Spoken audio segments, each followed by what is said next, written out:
Labdien! Šodien studijā mums ir Saeimas sociālo un darba lietu komisijas priekšsēdētājs, sens Latvijas Zemnieku savienības biedrs, man labs paziņa, un es gribētu teikt arī draugs, Andris Bērziņš. Andri, es gribētu šodien parunāt, tā kā tu esi atbildīgais par sociālajām lietām šobrīd Saeimā.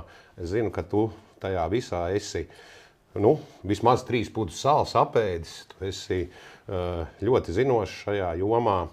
Tad varbūt sāksim ar to, ka tu pastāsti, kas šobrīd varbūt notiekās, kas ir tās aktuālās tēmas, kuras tu redzi, kas ir jāpabeidz šī Saeimā, vai kurām ir jāieliek pamats, lai viņas turpinātos arī nākošajās Saeimās.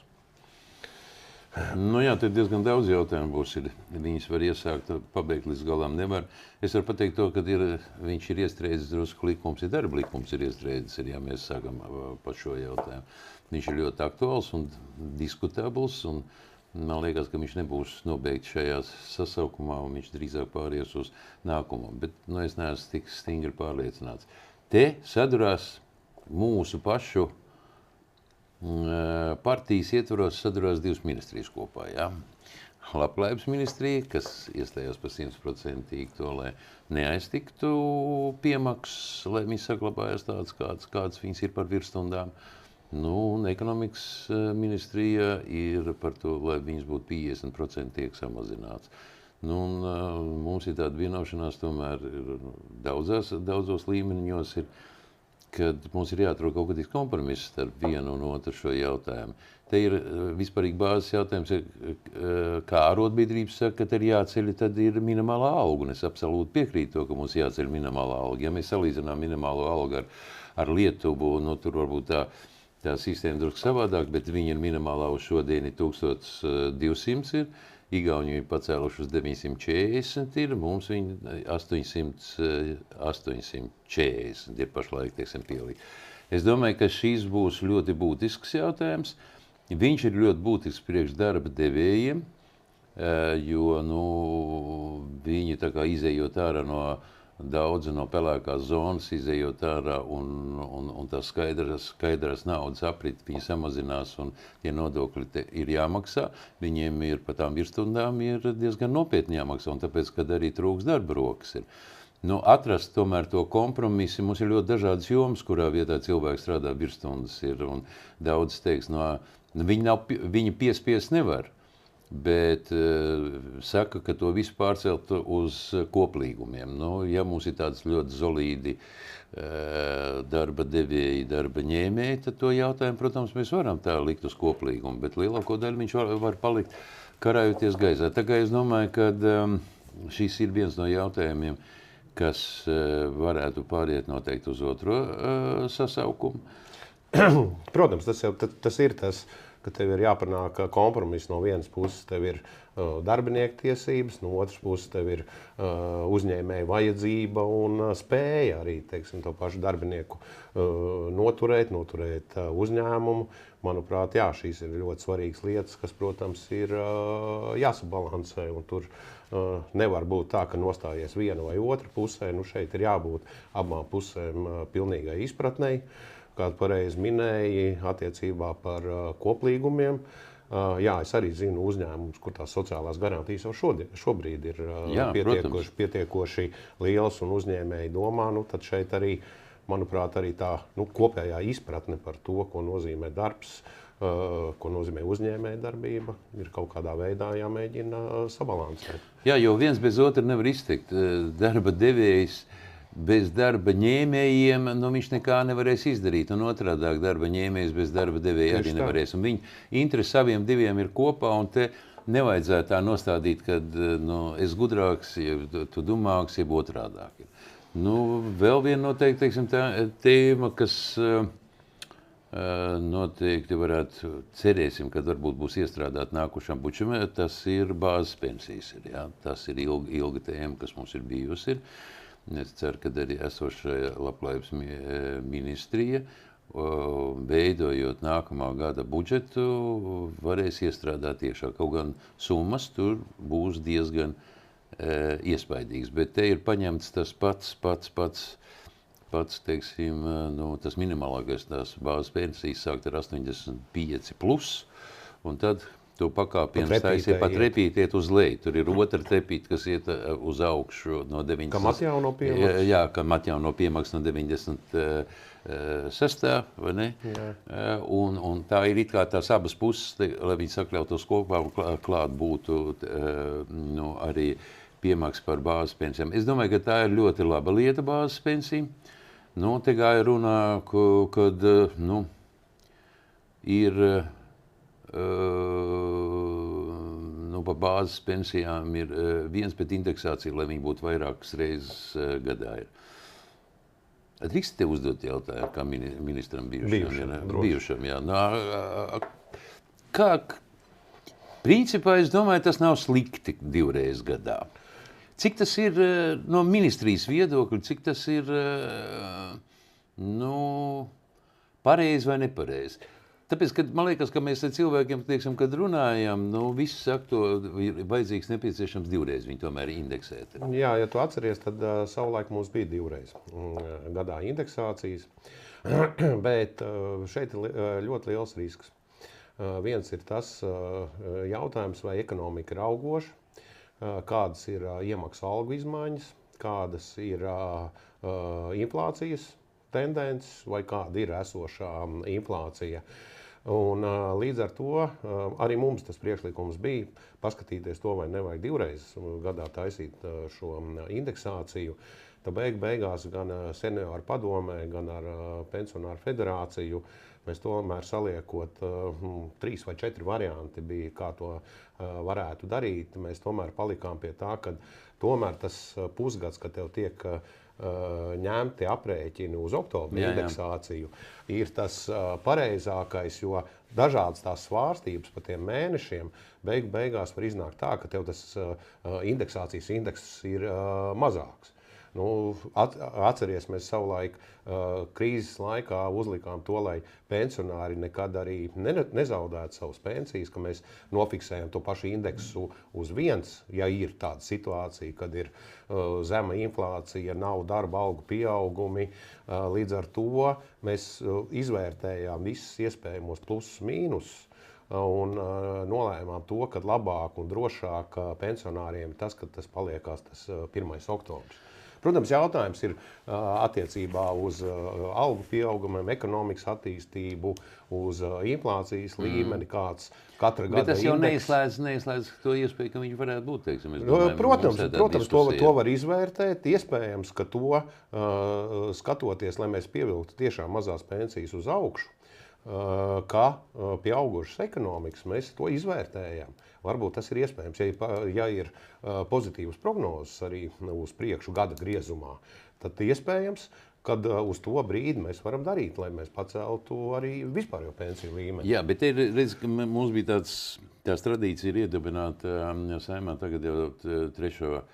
gadu pēc kārtas, kad ir tās senioru dienas, un es domāju, ka tā ir ļoti pozitīvs moments. Tu pats piedalījies pirmajās senioru dienās, ir, kad seniori no visas Latvijas sabraucot kopā, sagatavojot tos jautājumus, ka viņi tieši kontaktējās ar atbildīgām ministriem, kad finālā tiek pieņemts rezolūcija, kuru pieņem arī Saeima tiek atbalstīta, un kas tiek uzdots par pienākumu arī ministrijām to darīt. Es domāju, ka šī tradīcija ir ļoti laba, un šogad viņa būs 5. jūnijā 3. reizi, vai viņa būs nākošajā sasaukumā, man ir grūti pateikt, tas viss ir atkarīgs, kā Saeima pati to nolems. Bet tur bija viena lieta, atceries, ka tur lēma, kad mums bija tā tēma sudraba ekonomika, un sudraba ekonomikā gāja runa to, ka mums ir kaut kur 75,000 strādājošie pensionāri, ja, pat 75, 80, kā nu kur. Tā ir diezgan nopietnas atspaids ekonomikai, ka šie cilvēki var strādāt. Ir sevišķi pie darba spēka trūkuma. Jā, pie tā, teiksim, kas ir. Otrkārt, tur bija tādi priekšlikumi, kad daudz pensionāru būtu ar mieru strādāt puslodzi, nevis pilnu slodzi. Un to lūgums bija, ka darba devējām nav izdevīgi ņemt darba ņēmēju, jeb senioru darbā, jo viņam jāmaksā pa pilnu slodzi ir nodokļi. Kā tomēr, teiksim, atrisināt šo jautājumu? Nu, es ceru, ka tu atkal atgriezīsies ministra kabinetā. Un varbūt mēs varēsim kaut kādīgi risināt tomēr ar finanšu ministriju, lai šos... Tur bija grūti uzskaitas momenti, kādā veidā šo uzskaiti veikt, lai tur nebūtu atkal kādas šmaukšanās. Viens bija uzskaitas moments, otrs tā mūsu valstī ierēdniecībā tā domāšana, ka mēs neizējam no tā, kā būtu cilvēkam labāk, bet visu laiku skatāmies, vai tik tur nebūs kāds, kas mēģinās kaut ko apšmaukt. Nu, būs jau noteikti kāds. Kāds varbūt gadīsies, bet kopumā tieši tā, lai mēs iesaistītu, tas nav tikai pensionāri, tas ir arī cilvēki ar individualitāti. Teiksim, cilvēks ratiņos, viņš tev nevar visu dienu nosēdēt pie virpas, ja tā mēs varam teikt. Viņam arī ir kaut kāds konkrēts laiks, kad cilvēkam ir tās iespējas, cik tad viņam ir. Bet tur ir sociālajie uzņēmumi arī, ja mēs skatāmies. Principā viņa tā darbība, man liekas, bija arī tavā laikā, teiksim, kad sākās sociālajie uzņēmumi un arī Saeimā, kad tas likums tapa. Nu, viņš arī tagad pārgājis drusku savādākā pat tādā stādījā ir. Un šeit arī ir atlaides, lai varētu būt. Tā kā es domāju, ka tas varētu būt arī viens no tiem jautājumiem, ko vajadzētu pacelt, un viņš bijis arī senioru dienās. Tur ir vesela virkne arī citi jautājumi, kur pa medicīnu, ja mēs skatāmies, ko bija uzdoti. It sevišķi tas ir saistīts joprojām par medikamentiem, neskatoties to, ka viņš ir uzlabojies, bet kompensējumie medikamenti joprojām nav pietiekami daudz. It sevišķi tas dārgās zāles, kas ir nepieciešams, viņas joprojām pietrūkst. Rindu jautājums. Un rindu jautājums ir, es domāju, ka mūs to, ko mēs nevaram dabūt arī no veselības ministrijas līdz galam cauri, lai mēs dabūtu to caurspīdīgu finanšu plūsmai, sākot ar iedzīvotājs, kur viņš saņems, kur viņš ir bijis, lai mēs to redzētu pa horizontāli. Piemēram, reģistru veidojot onkoloģijā, viņš jau ir gadus jau 12, 15, tagad viņš tikai iet uz finālu. Ļoti negribas, teiksim, parādīt to iekšējo dzīvi, kāda ir tai naudas plūsmai. Un rindu jautājums, tas būs viens no svarīgākajiem jautājumiem arī nākamajā sasaukumā. Vai to spēsim atrisināt? Grūti pateikt. Te ir finansējums, ko solīt vai nevarētu. Mans uzskats ir, ka viņam jāstāv blakām ir aizsardzība un veselība. Tās ir divas lietas. Jautājums tikai, kur to naudu ņem. Un tagad es pateikšu ļoti sliktu lietu, ko neviens negribēs, teiksim, tagad pirms vēlēšanām klausīt. Būs jādomā, kā dabūt papildus finansējumu klāt medicīnai. No budžeta, kā tu saproti, būs diezgan grūti dabūt, teiksim, tik liels naudas summas, kā būtu nepieciešams tur kaut kur pie, tas minimālais būtu pie 300-400 miljoniem vajadzētu, teiksim, pielikt klāt. Bet, valsts pamata budžetā to var dabūt tikai samazinot izdevumus. Vai arī palielinot nodokļus. Ideālā variantā palielināt ieņēmumus. Ieņēmumi jau es neietu tik skaļiem vārdiem par nodokļu palielināšanu. Vai dienās izsvītrosim ārā šito te vārdu, teiksim, ieņēmums, teiksim, jā.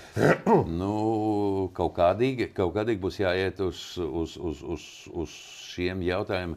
Viņi būs sāpīgi jautājumi. Lai nesanāk tā, ka tagad sola lejuputrī, un tagad vēlēšanas būs beigušies, tie, kas būs nonākuši nākošajā Saeimā, teiks, sanāca kā sanāca, diemžēl, teiksim... Mums jau viens politiķis tāds bija, kurš teica, kā te var nesolīt. Tā ir tāda svēta lieta.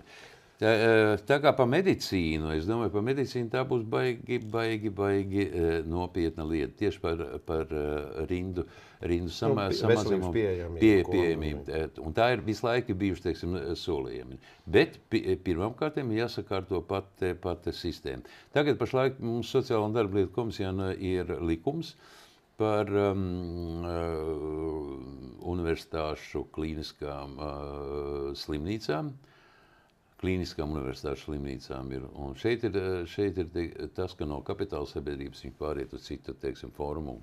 Un pareizi, kā saka, lai tā vieglāk saprast, viņš diezgan tāds pasmaks tas likums iet, bet, lai pareizāk saprastu, slimnīcām nevajag pelnīt, viņiem ir jāārstē. Un principā ārsti gatavi to darīt, tikai tur ir jābūt stabilam finansējumam. Tā vienkāršojot, kāpēc saka, ka vienmēr slimnīca ir parādā. Nu, viņi kādā veidā viņu var parādā, tā vienkāršā schēma. Tur ir vēl citas. Tā ir tā, ka, nu, ja viņam pasaka, tu vari 100 cilvēkus uzņemt slimnīcā, bet viņam nāk cilvēki iekšā, viņš jau nevar pateikt, ka nē, viņš uzņem 150, un viņš, protams, paliek parādā, tāpēc, ka šīs 50 paliek nenofinansēts. Viņš ir jāskatās pēc nepieciešamības, un tāpēc arī tā juridiskā forma viens no uzdevumiem būtu arī mainīt. Mums ir... Nevis kapitāla sabiedrība, bet savādāk forma. Jā. Un mums ir 3 slimnīcas. Viņas tomēr ir savā starpā konkurējošas.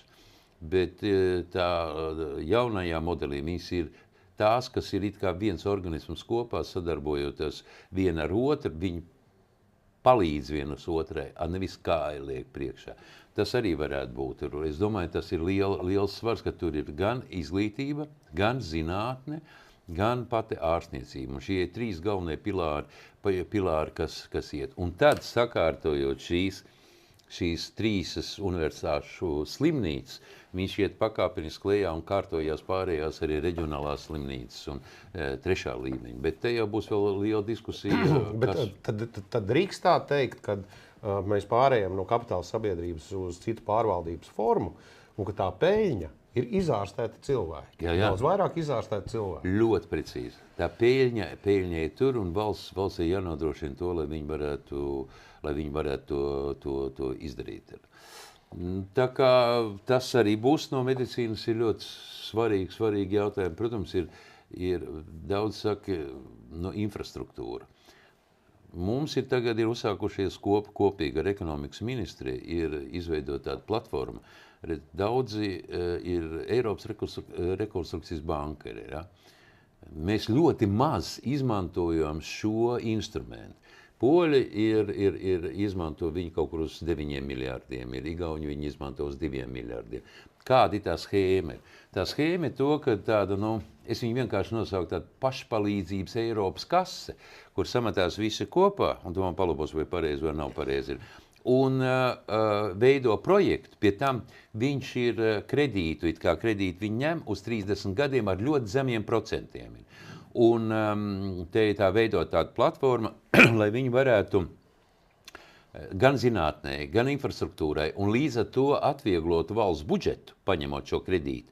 Un viņš nevis kredīts, teiksim, kad palielinās valsts procents, kredīta procents. Valsts saistības. Jā, saistības valsts. Bet tas ir, teiksim, iet iekšēji pilnīgi savādāk. Drīzāk PPP, teiksim, privātās partneri. Līdzīgi kā Ķekavas apvecējs. Jā. Un mēs viņu esam, mēs kaut kādīgi baidamies kādus soļus spērt uz priekšu. Kad tikai kaut kas nenotiek. Es brīnos, kāpēc tas Igaunis, mēs sakām, ka Igauni ir lēni, ja? Bet kad tu paskaties, kad viņi ātrāk iet tomēr uz priekšu. Mēs sakām, ka mēs esam ātri, bet mēs visu laiku skatāmies, kā tie lēnie aiziet mums garām. Tad pamēģināsim arī šajā sakarā. Mums ir vajadzīgs kaut kas ir izdarīt un to naudu paņemt, to, ko var paņemt un ielikt iekšā ekonomikā. Kaut kāds bija tas teiciens, viens solis uz priekšu, 2 atpakaļ. Mums laikam iznāk tā vairāk. Tur viens gudrs cilvēks to pēdiņās teica, bet mēs kaut kādīgi laikam uz to mēģinam tā kaut kādīgi kaut ko tu darīt. Jā. Vēl jautājums, teiksim, demogrāfijas plāns. Es zinu, ka tas ir jau apstiprināts un darbojās. Kā tu redzi, kas vēl būtu jāuzlabo tajā, lai tomēr mums tā demografiskā situācija mainītos? Viens, protams, ir pabalsti, bet ir arī droši vien, ka daudz citas lietas, kas ir vajadzīgas. Es tā domāju, ka mums ir vajadzīgs arī padomāt, mēs domājam par to statistiku dzimstību, kas, protams, ir nepieciešama. Bet es domāju, ka mums ir jāparūpējas par tiem, kas ir nākuši šajā pasaulē, un par tiem bērniem, kuri kā aug, kādā situācijā viņi atrodas. Un mēs jau gribam, lai viņi būtu ļoti labi, teiksim, šīs valsts pilsoņi, kas palīdzētu ekonomikā, kas izglītotos un nestu mums kopumā visiem labumu. Ja mēs paskatāmies tomēr, kad ir mums Nu, piemēram, to zinu un ar palīdzību kopīgi, teiksim, bērnu fonda ir vardarbībā cietušo bērnu rehabilitācija. Viņi nesamazinās. Mums pa gadu iet cauri 2000 bērni, kas ir cietuši no vardarbības. Un tas briesmīgākais, ka visi tie bērni cietuši vardarbību, 80% viņi cietuši ģimenē ir. Tad no vienas puses mēs sakām, ka mums tev dzimstība, lai vajadzīgs ir. Es teiktu to, ka mums ir vajadzīgs palīdzēt tām ģimenēm un tiem vecākiem un bērniem, kas jau atrodas šajā saulē, lai viņi varētu izaugt par normāliem mūsu valsts pilsoņiem. Un tā ir ļoti, ļoti būtiska problēma. Vēl viena lieta ir, tā kā mēs divi vīrieši, man liekas, tur ir jautājums par to, kas ir tā saucamie vecais nosaukums alimentu maksāšana, teiksim, ja. Tad, ja mums ir pusmiljards ir valstī parādā, jo valsts samaksā uzturlīdzekļus, garantijas fondā samaksā pusmiljards. Tā ir milzīga naudas summa, ja mēs vienkārši to naudas summu pasītos, tā būtu tā kā pienākums tiem vecākiem atbalstīt savējo bērnu. Vienalga, tur var šķirties, nešķirties, būt tam līdzīgi. Tu jau atbalsti to bērnu. Šo naudu samaksā valsts no savas kabatas, varbūt neliela, bet tā naudas summa sanāk kopā pusmiljards. Ja pusmiljārdu to naudu, ko varētu samaksāt, kaut vai pusi no viņas, būtu ielikt iekšā, patās mēs runājam par medicīnu, tad medicīna būtu viens solis labāk uz priekšu. Te ir ar to demogrāfiju ir, piemēram, rītā. Vēl viena lieta, šodien, man liekas, no rīta, bet televīzija arī, mums arī nodokļu parādnieki, tur ir gandrīz miljards. Patās miljards, un tā mēs to naudu saliekot kopā, tā nauda jau it kā mums ir. Ir, ja tikai, teiksim, mēs viņai netiekam klāt. Viņa ir tāda virtuāla. Varbūt mums vairāk jāstrādā, lai piedzītu to visu. Noteikti.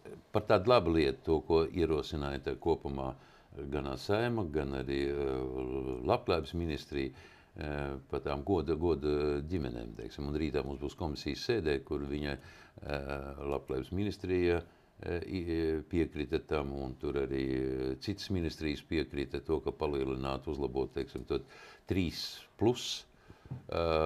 gan atlaides, gan pieejamību, gan vairāk tādu komfortablāk justos, gan transporta līdzekļu atlaides.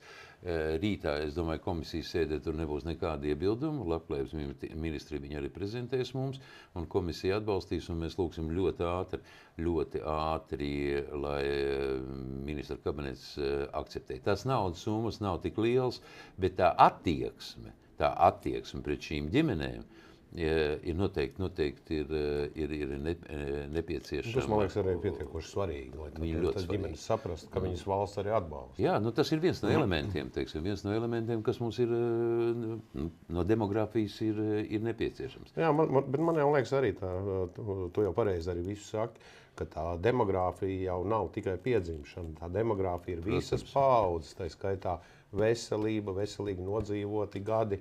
Tas viss saliekās kopā, lai mēs to kopējo demogrāfiju varētu arī teikt, ka jā, mēs šajā procesā sākam uzlabot. Un uzreiz pārliksim uz to tie, kas nākuši, lai veselīgi nodzīvot, arī mums tās senioru dienas tagadējās, kas mums tiek teiksim, plānots tas sauklis, viņām arī būs aktīva novecošana, veselība, līdzdalība un iespējas. Un šeit ir ļoti interesanti tā diskusija būs. Tas nenozīmē to, ka cilvēks noveco, kad tas ir ļoti svarīgi, lai viņš iesaistītos iekšā, gan darba tirgu viņš iesaistītos, lai viņš aktīvi pats darbotos un viens otram palīdzēt. Te ir diezgan liels riska moments, ka statistika pierāda to, ka mājasaimniecībās 150,000 mājasaimniecībās ir viens pats pensionārs. Tie ir tie vientuļie pensionāri, un tas ir ļoti svarīgi, teiksim, gan komunikācija, gan arī palīdzība šiem senioriem. Bet seniori ir diezgan aktīvi, viņi ir ļoti dažādi izglītības līmeņi, viņi ļoti veiksmīgi organizējās kopā, bet viņi ir vienkārši jāuzkrās. Viņi nav tik agresīvi kā dažreiz mēs politiķi esam varbūt agresīvi vēlēšanās, bet viņi ir tādi, viņi vienkārši grib, teiksim, ka šeit drusku piepalīdzēt, šeit mums drusku piepalīdzēt, pensijas, noteikti jāskatās minimālās pensijas. Nu, redz, tu piekrīti, tev, kad ministrs ir bija, viņas tā no 96. uz augšu, bet 95. līdz 31. Decembrim. Ja? Šī daļa iepriekšējā drusku paskatīties, kurš un kāpēc tās pensijas tomēr ir mazas, jo, nu labi, viņi sastāv pensijas no diviem elementiem, ja? Tā ir sociālā iemaksa un darba stāža, teiksim, nu tie ir divi elementi. Kā tu domā, viņam varētu atrast, ja viņi nevarētu atrast kaut kādīgi risinājumi? Es jau domāju, ka tas ir. Tās ir indeksācijas. Mēs jau zinām, tiem, kam ir lielāka darba stāža, tiem ir lielāks šis indeksācijas un piemaksu koeficients. Līdz ar to, ja tu atceries, ar kādām grūtībām mums gāja pacelt piemaksas. Kad toreiz bija Godmaņa valdība, es biju parlamentārais. Jā, Godmaņas solīja man atlaist. Tu redzēji, mani viņš atlaist nevarētu, bet mēs nostādījām to situāciju tādu, ka vienas komisijas sēdes laikā mēs panācām 80 miljonus. Jā. Atceries? Atceros. Vienas komisijas sēdes laikā, un toreiz sākās šīs piemaksas. Cilvēki jau to neatcerās. Bet toreiz Godmanis salūza, jo Bārčs teica, ka visi viņi tagad iedzīs iekšā, mēs teicam, labi, tad viņš ies uz plenāru sēdi šis jautājums. Un tur gāja piemaksas, nevis tur gāja pa 1 eiro laikam, ja?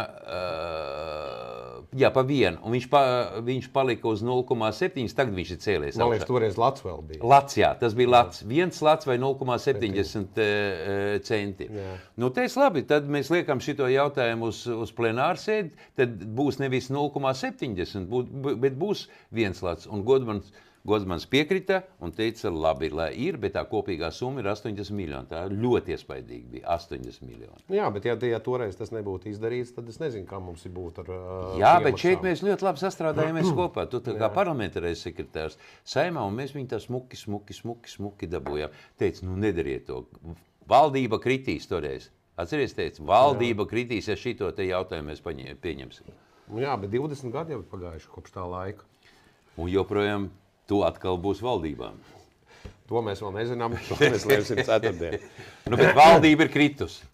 Jā, tas gan. Bet, jā, vēl, Andri, kas tev ir sirds, ko tu vēl gribi pateikt mūsu skatītājiem? Es? Novēlēt kaut ko varbūt. Novēlēt vienu. Es zinu, ka tev ir laba humora izjūta, tu vari kaut ko arī interesanti pateikt. Novēlēt pirmām kārtām, lai to, ko jūs paši gribat, jums tas izpildās ir, bet novēlēt vienmēr gribas tā, lai jūs tā miniatūra valsts ģimene, lai vienmēr tur būtu kārtībā. Ja tur būs kārtībā, bērni būs veseli, jūs vecāki būs, pašiem būs veselība kārtībā. Ja tā miniatūra valsts jums būs kārtībā, nu tad arī tā kā pārējiem būtu, jo viņš sākās no turienes, nevis no augšu uz leju, bet no apakšu uz augšu. Tad tu gribi teikt, ka zivs nepūs no galvas. Nu, skatoties, kurā brīdī? Varbūt viņai galvu nogriezt. Labi, galvas droši vien, ka negriezīsim nevienam. Paldies tev, Andri. Manuprāt, bija ļoti interesanti. Un mūsu skatītājiem arī bija interesanti tev paklausīties. Un paldies tev arī. Droši vien, kad būtu vēlme tev pēc tās. Kad mums notiek Saeimā tā senioru 5. jūnijā. 5. jūnijā, tas jau ir nākamā nedēļa. Nu, jā, tā kā es domāju, līdz ar to. Jā. Skatīsimies, iespējams, pēc tam mēs tev vēl uzaicināsim. Nu, varbūt, ja atļausiet, es labprāt atnākšu. Mēs labprāt jūs aicinām. Paldies. Paldies tev, Andi.